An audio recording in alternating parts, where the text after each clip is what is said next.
कोशिश हम कर रहे हैं और ब्लॉक लेवल तक के सब अध्यक्षों को हम मिल रहे हैं, सबसे बात कर रहे हैं। जो भी कारण है उसको खोज किया जाएगा, जांच की जाएगी और वो सब सर्वेक्षण हम आपके पास सामने बाद में जैसे यथोचित। This news is sponsored by Prem timber merchant Sunni. Congress high command द्वारा गठित फैक्ट फाइटिंग कमेटी हिमाचल की चारों लोकसभा सीटों में करारी हार पर मंथन कर रही है।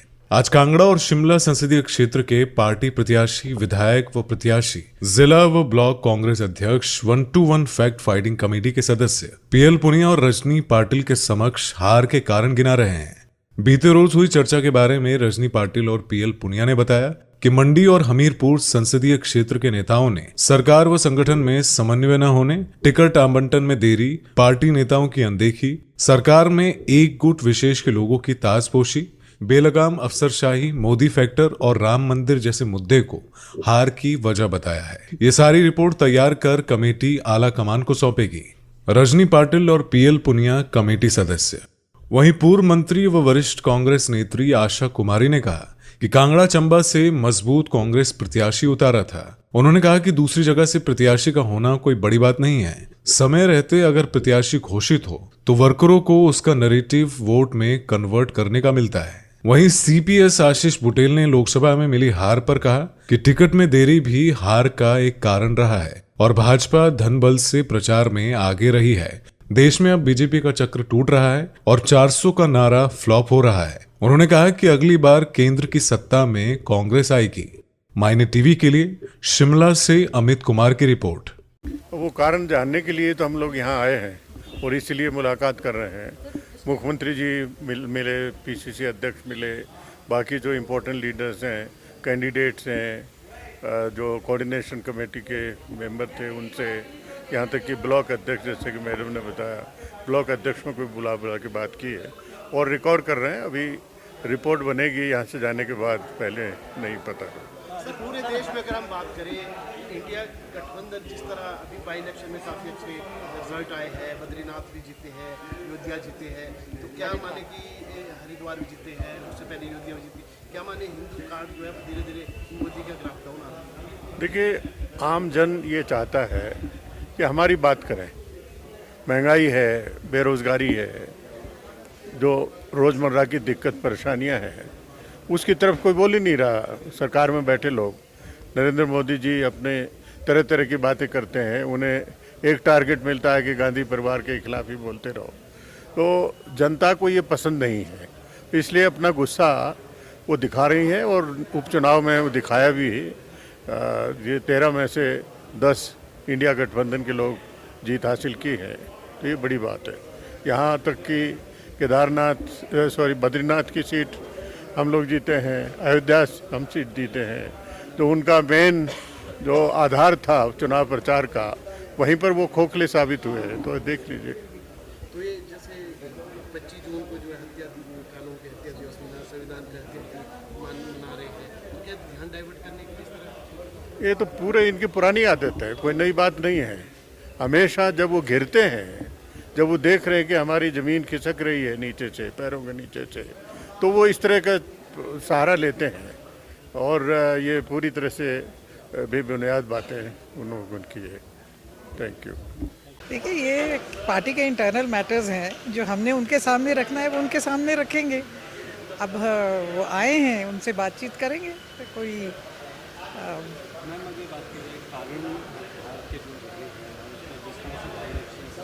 कांग्रेस को जीत मिली है, तो उसको लेकर किस तरह से कितना मनोबल जो है वो जीत के बाद पार्टी को?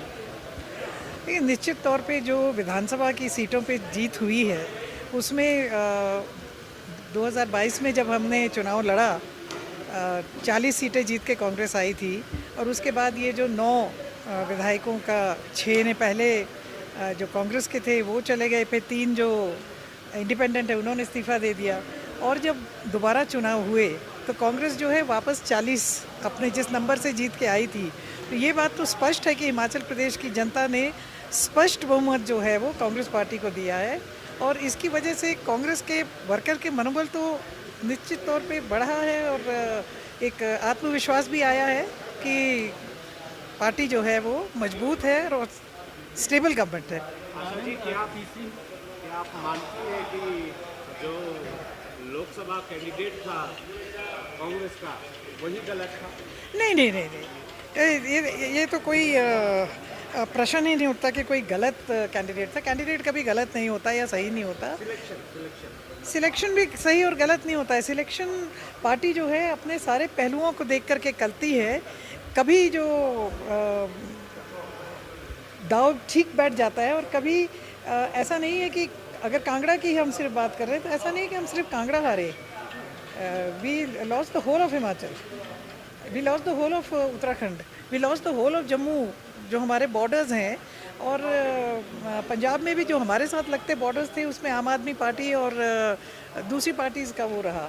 सिलेक्शन ऑफ एटलीस्ट कांगड़ा का कैंडिडेट की सिलेक्शन गलत नहीं थी। He was is a very big person. ये ज़रूर है कि लेट थी, जल्दी हो सकती थी। जिस तरह से राम मंदिर आए या फिर मोदी फैक्टर, ये मान सकते हो कि वो ज़्यादा हो? मोदी फैक्टर तो मैं नहीं मानती, पर हाँ राम मंदिर का उन दिनों एक फैक्टर था। और राम मंदिर के बारे में विषय में जो असली तथ्य हैं वो जनता के सामने अब आ रहे हैं। अगर यही तथ्य उस समय आ गए होते, अगर उस समय बारिशें हो गई होती तो शायद राम मंदिर का जो झूठा एक वो लेने का प्रयास किया गया वो ना होता। तीसरी मर्तबा है कि हिमाचल में 4 सीटें कांग्रेस ने हारी हैं।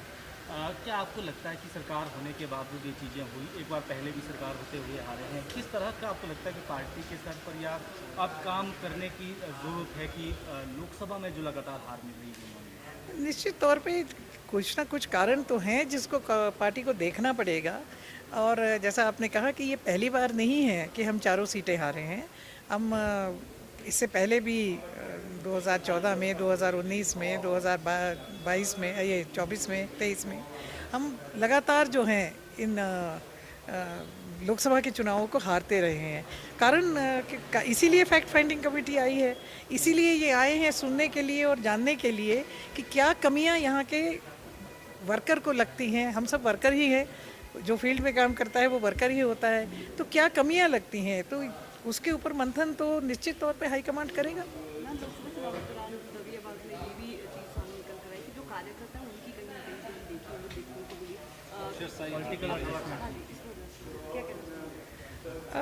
मैं हमारे कांगड़ा में मैंने ऐसा नहीं देखा। हमारे कांगड़ा चंबा की सीट में कार्यकर्ता की अनदेखी नहीं, बल्कि मैं कहूँगी कि आनंद शर्मा जी ने बहुत ही दिलेरी से और बहुत ही जिसको कहते हैं कि ज़मीनी स्तर पे जा कर के कार्यकर्ताओं के साथ मिल कर के चुनाव लड़ा। मगर समय कम था। वो एक नैरेटिव तो बना, वो वोट में हम लोग कन्वर्ट नहीं कर पाए। लेकिन ये कहना कि आनंद शर्मा जी ने चुनाव किसी में कोई कमी रही, ऐसा नहीं। बहुत जो लोकल कैंडिडेट होता है और जो बाहर से कैंडिडेट आता है, तो लोकल कैंडिडेट के पास कुछ एडवांटेज रहती है कंपेयर टू जो बाहर से कैंडिडेट आते हैं। कौन सा बाहर से? जैसे पाकिस्तान से? बात की जाए, आनंद शर्मा जी कहाँ से हैं? हिमाचली हैं, हिमाचली हैं। तो क्या मोदी जी क्या बनारस से हैं? नहीं नहीं, ये this is ridiculous question having no answer. ये हमारे चरणजीत सिंह चन्नी जी जो पंजाब के मुख्यमंत्री थे, वो रहने वाले चमकौर साहब रोपड़ के हैं। अभी जलंधर वेस्ट से, जलंधर एमपी सीट से भारी मतों से जीत के आए हैं। ये कोई इशू नहीं रहता है, नहीं रहता है। पर ये ज़रूर है कि अगर समय से वर्कर को पता हो कि हमारा कैंडिडेट ये आएगा, तो जो कैंडिडेट होता है उसका नैरेटिव को वोट में कन्वर्ट करने का समय मिल जाता है। ये है।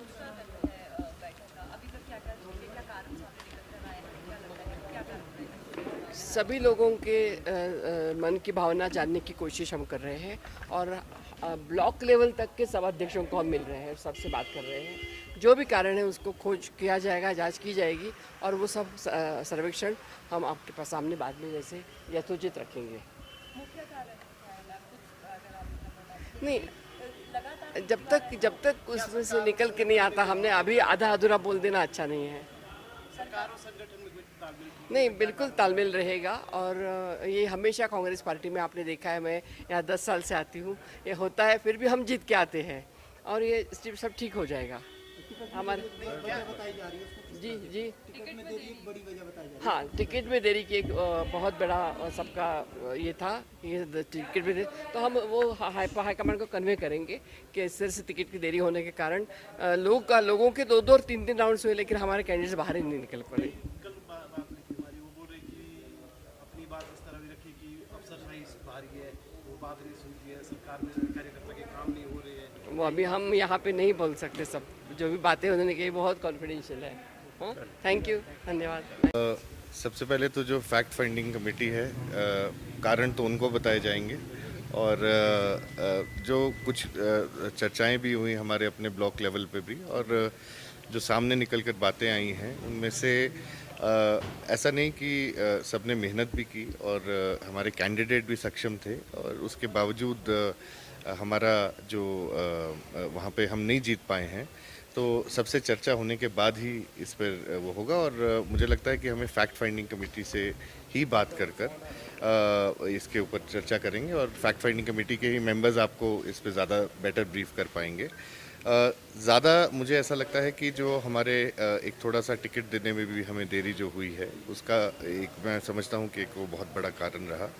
और बाकी जिस तरह का प्रचार भाजपा के लोग पहले से करते आए हैं, आपने देखा ही है कि हर एक चुनाव में धनबल का जिस तरह से प्रयोग होता है, वो भी एक बहुत बड़ा इशू रहा है। हमारे ऊपर वो ज़रूर ब्लेम करते हैं कि सरकारी मशीनरी का दुरुपयोग, लेकिन मैं आपको बताना चाहूँगा और बहुत जिम्मेदारी से बताना चाहूँगा कि किसी तरह की भी सरकारी मशीनरी का दुरुपयोग कांग्रेस पार्टी ना पहले किया है और ना आगे करेगी।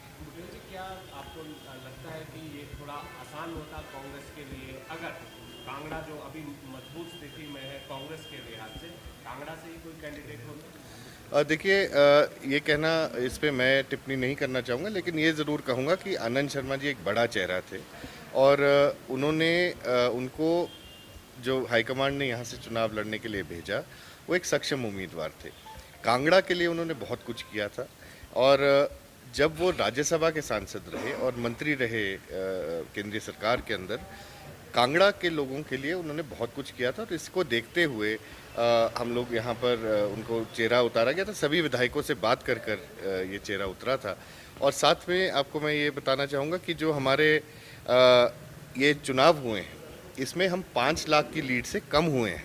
ऐसा नहीं है कि हारे ज़रूर हैं, लेकिन ये भी देखने की ज़रूरत है कि पिछले चुनावों में, जैसे मेरी विधानसभा क्षेत्र में पिछली बार 18,000 वोट की लीड भाजपा को गई थी, कई जगह पर 30-30 हज़ार की लीड गई थी। उसको कम करते हुए हम लोग 8,500 पर पालमपुर पहुंचा है, और इसी तरह से बाकी सब जगह भी वहां पर कम हुए हैं।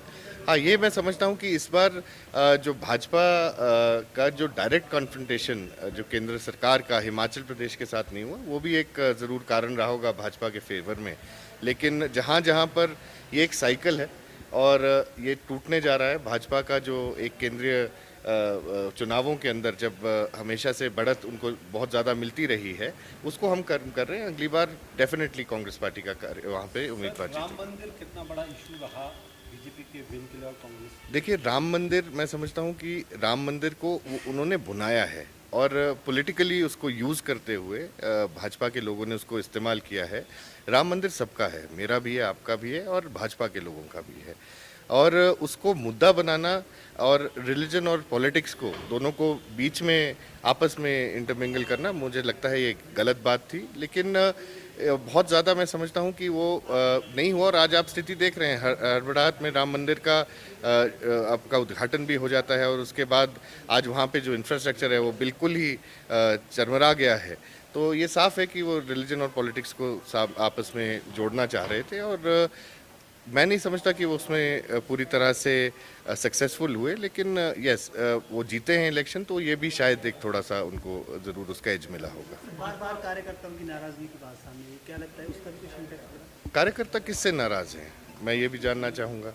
हर एक विधानसभा हलके में, जैसे मैं पालमपुर का विधायक हूँ, अगर मुझसे कोई नाराज़ है तो आनंद शर्मा जी से तो नाराज़गी का कोई मतलब ही नहीं बनता था। कार्यकर्ता जो है वो कांग्रेस पार्टी का अगर कोई कार्यकर्ता है, वो कांग्रेस के लिए उन्होंने डट के काम किया है।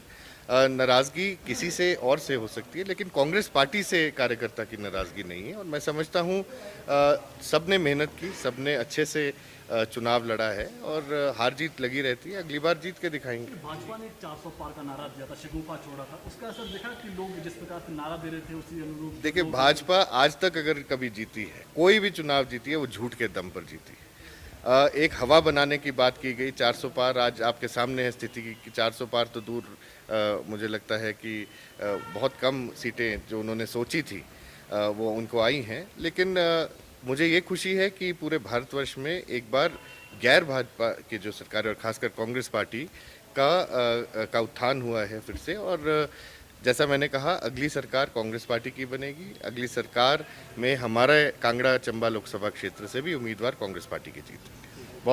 ओम शू पैलेस, मेन चौक, सुन्नी शहर में ब्रांडेड जूतों की इकलौती दुकान। यहाँ आपको लेडीज, जेंट्स व किड्स के बेहतरीन जूते न्यू डिजाइन के बहुत सी वैरायटी के साथ रीजनेबल रेट्स पर उपलब्ध है।